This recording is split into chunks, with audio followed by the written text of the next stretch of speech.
अस्सलाम वालेकुम व्यूअर्स, मैं हूं एडवोकेट अली हैदर और आप देख रहे हैं मेरे यूट्यूब चैनल लॉ टाइगर्स। आज हम स्टार्ट करने जा रहे हैं चैप्टर 16 पाकिस्तान पिनल कोड का, जो कि बात करता है of offences affecting the human body और of offences affecting the life.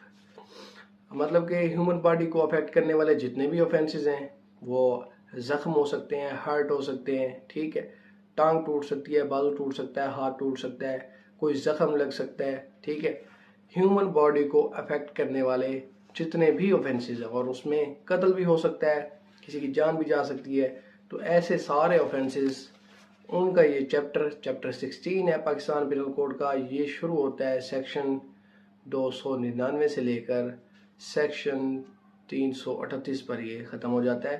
तो सेक्शन 299 जो है वो नेक्स्ट आने वाले जितने भी सेक्शन हैं, पहले कत्ल है, फिर उसके बाद हर्ट शुरू हो जाता है, तो वहाँ जितने भी अल्फाज यूज़ होंगे उनके मीनिंग्स पहले ही डिस्क्राइब कर देता है कि फ़लाँ का फ़लाँ मतलब होगा, मतलब नहीं उसका पहले थ्योरी सारी पेश कर देता है। तो सेक्शन 299 पढ़ते हैं हम कि इसमें क्या कुछ डिस्क्राइब किया गया है। यहाँ डेफिनेशंस दी गई हैं। तो सेक्शन 299 का जो सब सेक्शन ए है, सबसे पहले एडल्ट की डेफिनेशन दी गई है। एडल्ट का लफ्ज़ यहाँ यूज़ होगा, या एडल्ट हम किसे समझेंगे, यहाँ कहा गया adult means a person who has attained the age of 18 years, ठीक है। जिसकी एज 18 साल या उससे ज़्यादा हो हम उसे एडल्ट कहेंगे, इससे कम उम्र को एडल्ट नहीं कहेंगे। जहाँ भी एडल्ट का लफ्ज़ यूज़ होगा तो हम ये समझेंगे 18 साल या उससे ज़्यादा का ये पर्सन है। जैसे कि आप जानते हैं कि मैरिज कंट्रैक्ट के बारे में कहा गया कि 16 ईयर्स का अगर लड़का हो जाए तो अपनी फ्री कंसेंट देने के लिए ठीक होता है, तो उसे मैरिज कंट्रैक्ट में 16 ईयर्स को एडल्ट कहा गया है, और फीमेल को 14 ईयर्स को एडल्ट कहा गया है। इसी तरह सिविल लॉज में 18 ईयर्स को एडल्ट कहा गया है। या फिर इसी पाकिस्तान पिनल कोड में जो जनरल एक्सेप्शन का चैप्टर है उसमें मतलब कि अगर 7 साल का बच्चा कोई जुर्म कर देता है तो फिर वो जुर्म कंसीडर ही नहीं होता, तो उसे इसी तरह 12 ईयर्स से अबव अगर वो हो जाता है तो फिर वो अपने पूरे जुर्म का जिम्मेदार होगा। ये पाकिस्तान पिनल कोड के चैप्टर उसमें बयान किया गया है जो जनरल एक्सेप्शंस का है। तो ये जो चैप्टर है अफेक्टिंग द ह्यूमन बॉडी और अफेक्टिंग द ह्यूमन लाइफ, इसमें जो जुर्म होगा या जिसको एडल्ट समझा जाएगा वो होगा 18 ईयर्स। ये उसने सेक्शन 299 का सब सेक्शन ए में पहले ही बता दिया है। और एक केस लॉ भी बयान किया हुआ है 2000 PCRLJ 139 पेज। यहाँ कहा गया where accused was 16 years of age, he was not an adult within the meaning of section 299A PPC, ठीक है। 16 साल का था अक्यूज्ड जिसने जुर्म किया था, लेकिन उसे सजा ना दी गई क्योंकि वो एडल्ट नहीं था या उसे एज ए माइनर ट्रीट किया गया। Next section sub section B है इसका, अर्श। अर्श किसे कहते हैं? Arsh means the compensation specified in this chapter to be paid by the victim और his heirs under this chapter. एक तो अर्श जो है, पहले मैं आपको समझा दूं, जब कत्ल हो जाता है, ठीक है, कोई जख्म लगने से, हर्ट होने से अगर कत्ल हो जाता है, या हर्ट ये HEART वाला हर्ट नहीं है, ये हर्ट जख्म वाला है HURT, ठीक है। अगर हर्ट होने से कत्ल हो जाता है या मर्डर हो जाता है तो फिर ऐसी सूरत में जो एक तो है किसास होता है, ठीक है। किसास की जिस तरह कत्ल का मतलब कत्ल कहा जाता है अक्सर, वैसे तो मतलब जितनी चोट जिस जगह पर जिस इंटेंसिटी से जिस गहराई से लगाई गई उसी तरह एक्यूज्ड को लगाई जाए, ये होता है किसास, ठीक है। अगर किसास मुमकिन नहीं है तो फिर दियत एक ऑप्शन है। दियत की कंपनसेशन दी जाती है जो होती है तकरीबन 30,630 ग्राम सिल्वर की। जो 1 जुलाई को सिल्वर की जो कीमत मुकर्रर होती है तो फिर वो सारा साल वही चलती है, उस कीमत के मुताबिक जो दियत है वो दी जाती है कंपनसेशन के तौर पर।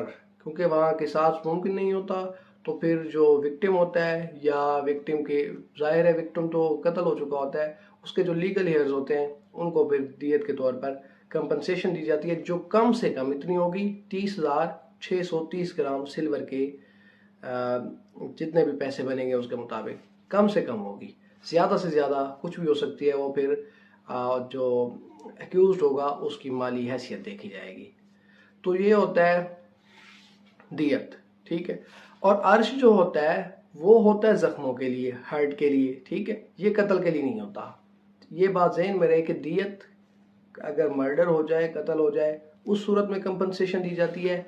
अर्श भी एक कंपनसेशन है, लेकिन ये उस सूरत में दी जाती है जब हर्ट तो होता है लेकिन कत्ल नहीं होता या मर्डर नहीं होता। तो उन जख्मों की ये अच्छा, फिर ये फिक्स्ड कंपनसेशन है, ठीक है। फिक्स्ड कैसे होती है? ये दियत से इसका मुवाजना किया जाता है कि अगर फॉर एग्जांपल, मैं एग्जांपल कर रहा हूँ कि एक जख्म लगा है किसी को और इस गहराई से जख्म लगा है कि उसको कंपैरिजन किया जाए कि अगर यही जख्म लगने से अगर कत्ल हो जाता तो फिर इसकी दियत क्या बनती। वो दियत जो बनती उसका परसेंटेज बना के 1.1/5 है या जो भी बनेगा, ये फिर आगे आने वाले सेक्शंस में इसी चैप्टर में हम पढ़ेंगे। मुख्तलिफ जख्मों की या मुख्तलिफ जो हार्ट है उनकी मुख्तलिफ किस्म की कंपनसेशन है, लेकिन वो फिक्स होती है दियत के हिसाब से, ठीक हो गया। तो ये होता है अर्श। और next section sub section C है, वहाँ अथराइज्ड मेडिकल ऑफिसर को डिफाइन किया गया है कि अथराइज्ड मेडिकल ऑफिसर कौन होगा। अथराइज्ड मेडिकल यहाँ जो कहा गया मीन्स अ मेडिकल ऑफिसर और a medical board howsoever designated authorized by the provincial government। मतलब ये है प्रोविंशियल गवर्नमेंट से अथराइज्ड का मतलब ये है कि गवर्नमेंट की नौकरी जो कर रहा होगा डॉक्टर, उसे हम मेडिकल ऑफिसर कहेंगे। जैसे कि हमारे यहाँ हॉस्पिटल होते हैं, THQ होता है तहसील में और DHQ होता है डिस्ट्रिक्ट में। तो ये जो गवर्नमेंट के हॉस्पिटल है, यहाँ जो मेडिकल ऑफिसर होते हैं वो अथराइज्ड मेडिकल ऑफिसर होंगे बाय द प्रोविंशियल गवर्नमेंट। इसके अलावा अगर कोई जितना भी बड़ा हॉस्पिटल है लेकिन वो प्राइवेट है तो फिर वहाँ का जो मेडिकल ऑफिसर होगा वो अथराइज्ड मेडिकल ऑफिसर नहीं होगा। क्यों नहीं होगा? ये लॉ के लिहाज से देखा जाएगा। लॉ में अब जाहिर है मेडिकल ऑफिसर की ज़रूरत तो तब पड़ती है जब किसी को कोई ज़ख्म हो जाता है तो फिर वो जाके अपना मेडिकल डॉक्यूमेंट बनवाता है। इसी तरह जब कोई कत्ल हो जाता है तो फिर उसका मेडिकल डॉक्यूमेंट बनवाया जाता है, या फिर जो भी उसके मेडिकल ट्रीटमेंट तो खैर होनी होती है अगर जख्म हो, लेकिन कत्ल हो जाता है तो फिर उस पोस्टमार्टम जिसे हम कहते हैं, पोस्टमार्टम किया जाता है। वो सिर्फ इसलिए किया जाता है कि ये देखा जा सके ये जख्म कितना गहरा लगा था, चोट किस तरह से लगी थी, कैसे लगी थी, ताकि उस हिसाब से जो एक्यूज्ड है उसको सजा दी जा सके। तो लॉ के हिसाब से अथराइज्ड मेडिकल ऑफिसर सिर्फ और सिर्फ वही होगा जो गवर्नमेंट की तरफ से मुलाजिम है, ठीक है। इसके अलावा जितना भी बड़ा डॉक्टर हो, जितना भी बड़ा हॉस्पिटल हो, लेकिन अगर वो प्राइवेट है तो फिर उसका मेडिकल ऑफिसर अथराइज्ड नहीं होगा। ना तो वो उसका डॉक्यूमेंट किसी काम का होगा, ना तो उसकी कोई डिटेल, उसकी कोई एक्सप्लेनेशन किसी भी जख्म के बारे में, ना वो पोस्टमार्टम कर सकते हैं, ठीक है। तो अथराइज्ड मेडिकल ऑफिसर की ये डेफिनेशन है।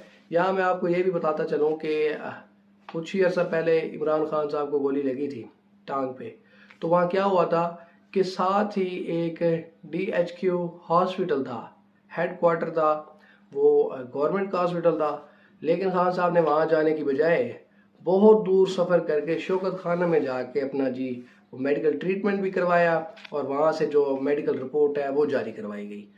तो वो मेडिकल ऑफिसर जो शौकत खानम का था वो अथराइज्ड नहीं है। PPC में भी बयान किया गया है जो प्रोविंशियल गवर्नमेंट या फेडरल वो गवर्नमेंट के मुलाजमीन जो डॉक्टर होंगे वही मेडिकल ऑफिसर अथराइज्ड होंगे, अदरवाइज नहीं होंगे। तो वो भी ऐसे ही हुआ था। ये सीन भी आपके जहन में रहे। नेक्स्ट है जी सब सेक्शन D। इसमें कहा गया डेफिनेशन की गई है दमन की। दमन means the compensation determined by the court to be paid by the offender to the victim for causing hurt not liable to अर्श। अब यहाँ ऐसा होता है दमन, हमने ये भी देखा कि अर्श जो हम पढ़ चुके हैं, अर्श भी कंपनसेशन है। किस सूरत में? जब हर्ट हो जाता है। तो दमन भी कंपनसेशन है जब हर्ट हो जाता है। तो फिर इन दोनों में डिफरेंस क्या है? इन दोनों में डिफरेंस ये है कि अर्श मैंने कहा कि ये फिक्स्ड अमाउंट होती है, इसको दियत के लिहाज से इसकी परसेंटेज निकाली जाती है। जबकि जो दमन है इसकी परसेंटेज दियत के लिहाज से नहीं निकाली जाती, ना ही ये फिक्स्ड होती है। ये discretionary powers of the court होती है। जो मौजूदा जज होता है, जो मजिस्ट्रेट होता है, वो इस चीज़ को जज करता है कि आया कि ये ज़ख्म कितना लगा है, इसकी ट्रीटमेंट के कितने पैसे लगेंगे। तो फिर वो सारा मतलब हिसाब लगा के जो भी अमाउंट उस वक्त फिक्स की जाएगी उसे दमन कहेंगे। तो ये जो है फिक्स्ड अमाउंट नहीं होती, means the compensation determined by the court. Court इसको डिटरमाइन करती है कि ये कंपनसेशन कितनी होनी चाहिए, इसे हम दमन कहते हैं। और अर्ज जो है वो फिक्स्ड कंपनसेशन होती है। और ये दोनों कंपनसेशन जो है, कंपनसेशन मीन मुआवजा, मुआवजा उन्हीं लोगों को जाता है जो विक्टिम होते हैं या लीगल हेयर्स ऑफ विक्टिम होते हैं। फाइन एक अलग चीज़ है, ज़ाहिर फाइन जो है वो गवर्नमेंट के खाता में जाता है। नेक्स्ट सबसेक्शन है ई, इसमें दियत की डेफिनेशन की गई है। दियत में आपको ऑलरेडी अर्ज के साथ समझा चुका हूँ। Means the compensation specified in section 323 payable to the heirs of the victim. Section 323 में कहता है जो दियत की डेफिनेशन की गई है, तो यहाँ भी दियत वही होगी। अब सेक्शन 323 वही है जो मैं आपको अर्ज के साथ समझा चुका हूँ कि जहाँ किसास मुमकिन ना हो। किसास मुमकिन इसलिए नहीं होता कि मतलब किस लिहाज जख्म जो लगाया गया, अब उस इंटेंसिटी से कौन मापेगा उसे, ठीक है। वो अगर किसास मुमकिन नहीं है तो फिर ऐसी सूरत में दियत कंपनसेशन के तौर पर दी जाती है। तो दियत की जो डेफिनेशन 323 में की गई है वो यही है कि कम से कम 30,630 ग्राम सिल्वर की जो कीमत हर साल के 1 जुलाई को जो फिक्स की जाएगी, कम से कम वो कीमत दियत के तौर पर अदा करना होगी। और ज़्यादा से ज़्यादा कोई लिमिट नहीं है। मतलब कि वो फिर फाइनेंशियल कंडीशन देखते हुए होता है। एक शख्स गरीब शख्स है तो उसके लिए ये काफ़ी भारी जुर्माना है कि वो इतनी कंपनसेशन दे, 30,630 ग्राम सिल्वर की कीमत। लेकिन एक बंदा ऑलरेडी इतना अमीर है, करोड़ों का मालिक, अरबों का मालिक है, उसे 30,630 ग्राम सिल्वर क्या कहता है, वो तो 1 मिनट लगाएगा देगा। तो ऐसी सूरत में फिर दियत की जो कंपनसेशन है वो बहुत ज़्यादा बढ़ जाती है, वो भी उसी हिसाब से जितना एक उसकी फाइनेंशियल कंडीशन होती है। तो ये जो बयान की गई है ना 30,630 ग्राम, ये कम से कम है, ज़्यादा से ज़्यादा कोई लिमिट नहीं है दियत की। नेक्स्ट सब सेक्शन एफ है। इसमें गवर्नमेंट की डेफिनेशन की गई है कि गवर्नमेंट किसे कहा जाएगा। Government means the provincial government, ठीक है। फेडरल गवर्नमेंट भी हो सकती है जो कि पूरे पाकिस्तान की गवर्नमेंट होती है, तो प्रोविंशियल गवर्नमेंट को गवर्नमेंट ही समझा जाएगा। नेक्स्ट सब सेक्शन है जी। यहाँ बात की गई है इकराह ताम के बारे में। इकराह ताम क्या होता है? इकराह मतलब कराहत, ठीक है, कराहत में किया जाने वाला काम, या आप सिंपली ये समझ लें कि मजबूरी में किए जाने वाला काम। और इकराह ताम का मतलब ये है, ताम जो है उसे हम समझेंगे कंप्लीटली या मुकम्मल, तो मुकम्मल मजबूरी में किए जाने वाला काम। अब नेक्स्ट इसकी डेफिनेशन पढ़ते हैं। इकराह ताम means putting any person, his spouse or any of his blood relation within the prohibited degree of marriage in fear of instant death or instant permanent impairing of any organ of the body। मतलब ये है कि किसी शख्स को धमकी दी जाए, ठीक है, पुटिंग एनी पर्सन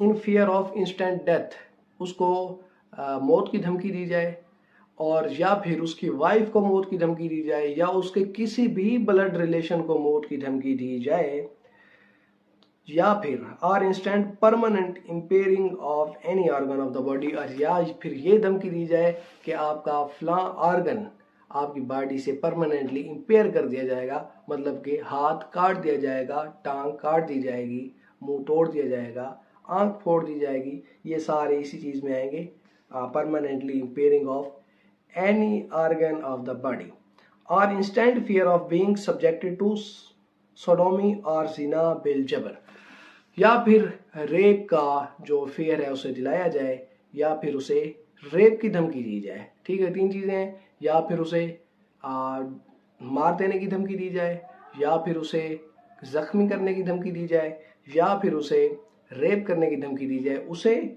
उसकी बीवी को या उसके किसी भी ब्लड रिलेशन को, तो फिर उसे हम कहेंगे इकराह ताम।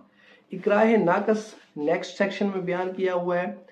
इकराह naqis means any form of duress which does not amount to ikrah tam. तो इकराह नाकस का सिंपली यही कहा गया है कि जो इकराह ताम नहीं होगा लेकिन वो कोई ना कोई धमकी होगी तो उसे इकराह नाकस कहेंगे।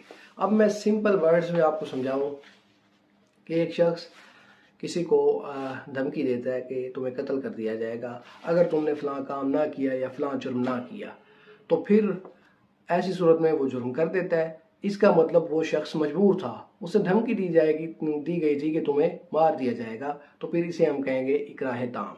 या फिर उसे धमकी दी जाए कि तुम्हारी टांग तोड़ दी जाएगी अगर तुमने फलां जुर्म ना किया, तो फिर ऐसी सूरत में वो कोई जुर्म करता है तो फिर वो कहलाया जाएगा कि ये इकराह ताम था, उसने एक मुकम्मल मजबूरी थी उसको जिसकी वजह से उसने ये जुर्म किया।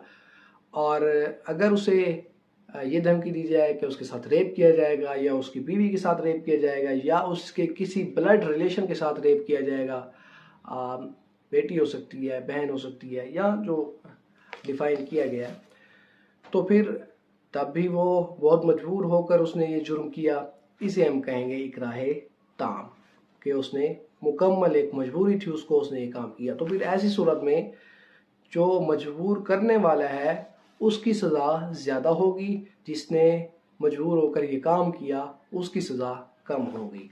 लेकिन इकराह नाकस जो है वो भी मजबूरी है, लेकिन इन तीन मजबूरियों में से कुछ एक भी नहीं है। मतलब कि ना तो उसको धमकी दी गई मारने की, ना तो उसको धमकी दी गई कोई बॉडी ऑर्गन इम्पेयर करने की, ना उसको धमकी दी गई उसे जिना बिल जबर करने की।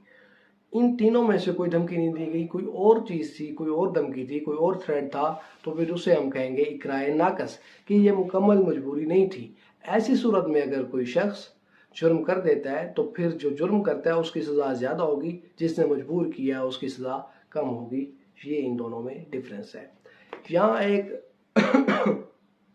एक और बात भी सामने आ गई कि जो हमने जनरल एक्सेप्शन में पढ़ा कि अगर कोई शख्स अपनी जान बचाने के लिए या अपने किसी रिश्तेदार की जान बचाने के लिए किसी को कत्ल कर देता है तो फिर नथिंग इज एन ऑफेंस, मतलब कि ये जुर्म नहीं होगा। अगर वो किसी को जख्मी कर देता है वो जुर्म नहीं होगा, क्योंकि वो मजबूर था अपनी जान बचाने के लिए या किसी की भी जान बचाने के लिए ऐसा करता है। मतलब ये जनरल एक्सेप्शन में है कि वो अपने आप को बचाने के लिए अगर कोई जुर्म कर देता है तो फिर वो जुर्म नहीं समझा जाएगा। ये तो हमने पढ़ा जनरल एक्सेप्शन में, जुर्म नहीं समझा जाएगा मतलब उसको कोई सजा नहीं दी जाएगी, जुर्म है ही नहीं। तो यहाँ ये कहा गया इकराह ताम में कि अगर वो मजबूर होकर किसी को कत्ल कर देता है, अगर वो मजबूर होकर कोई जुर्म कर देता है, तो फिर उस जुर्म उसको सजा मिलेगी, चाहे कम मिलेगी, सजा तो मिलेगी। तो फिर ये एक अजीब बात नहीं आ गई कि वहाँ जनरल एक्सेप्शन में कहा गया कि वो ऑफेंस ही नहीं होगा, यहाँ कहा गया है कि उसको सजा दी जाएगी। जबकि इकराह नाकस होगा तो फिर उसको ज़्यादा सजा दी जाएगी। तो फिर ऐसे में क्या है, मैं आपको समझाऊं इसमें डिफरेंस क्या है। थोड़ा सा डिफरेंस है कि let say there are 3 persons A B C, 3 लोग हैं, ए के पास भी पिस्टल है, बी के पास भी पिस्टल है।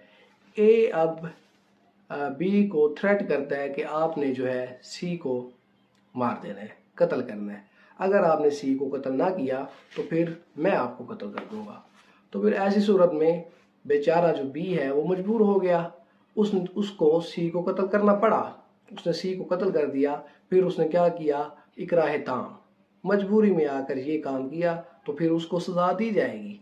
लेकिन अगर वो ऐसा करता है कि ए ने उसे थ्रेट किया बी को कि आप सी को मारो, तो बी ने मजबूर होकर सी को मारने की बजाय उसी ए को मार दिया, क्योंकि ए उसे थ्रेट कर रहा था।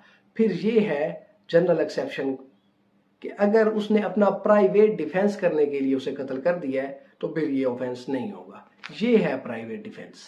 ठीक है, प्राइवेट डिफेंस ये है कि उसने मजबूर होकर, उसे मजबूर किया गया था बी को कि आप सी को मारो, मजबूर कर रहा था ए, और उसने सी को मारने की बजाय जो मजबूर कर रहा था उसको ही मार दिया, तो ये हम कहेंगे उसने प्राइवेट डिफेंस किया है। तो फिर ऐसे में नथिंग इज एन ऑफेंस, कोई ऑफेंस नहीं है, उसको कोई सजा नहीं मिलेगी। लेकिन अगर उसने मजबूर होकर कोई और जुर्म किया है या फिर उस सी को ही मार डाला है तो फिर ये हम कहेंगे इकराए ताम हुआ है, इसमें उसको कम सही लेकिन सजा जरूर मिलेगी।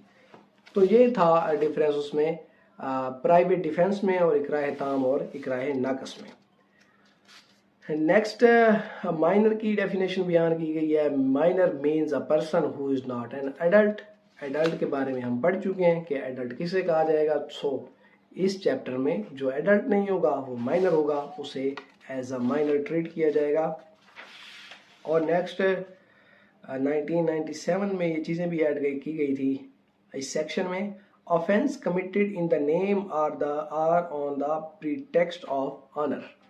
इज्जत के नाम पर, गैरत के नाम पर जो कत्ल कर दिए जाते थे उसमें अब क्या होता था कि बेटे ने गैरत के नाम पर बहन को मार दिया, बाप ने वली होने के नाते बेटे को माफ़ कर दिया, तो फिर ये इस तरह तो सिलसिला जारी रहता, ये तो फिर गैरत के नाम पर कत्ल होते ही रहते।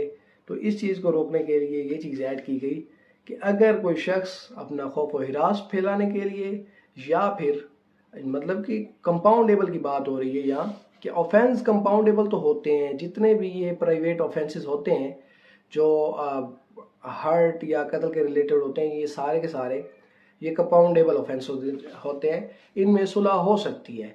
लेकिन ऐसी सूरत में सुलह नहीं हो सकती ये जो मैं अब कह रहा हूँ कि बेटे ने कत्ल कर दिया बहन को, बाप ने वली होने के नाते उसे माफ़ कर दिया, तो कंपाउंडेबल तो था ये। लेकिन यहाँ अब कहा गया है कि ये अब कंपाउंडेबल नहीं है, ऐसा सीन नहीं होगा, इस तरह तो फिर कत्ल होते ही रहेंगे।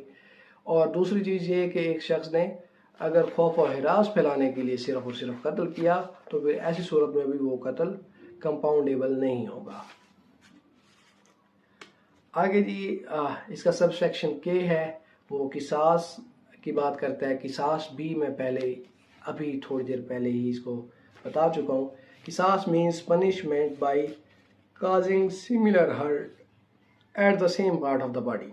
ठीक है, उसी तरह उसको जख्म पहुंचाया जाए at the same part of the body, same जगह पर, of the convict as he has cause to the victim और बाय काजिंग हिज डेथ।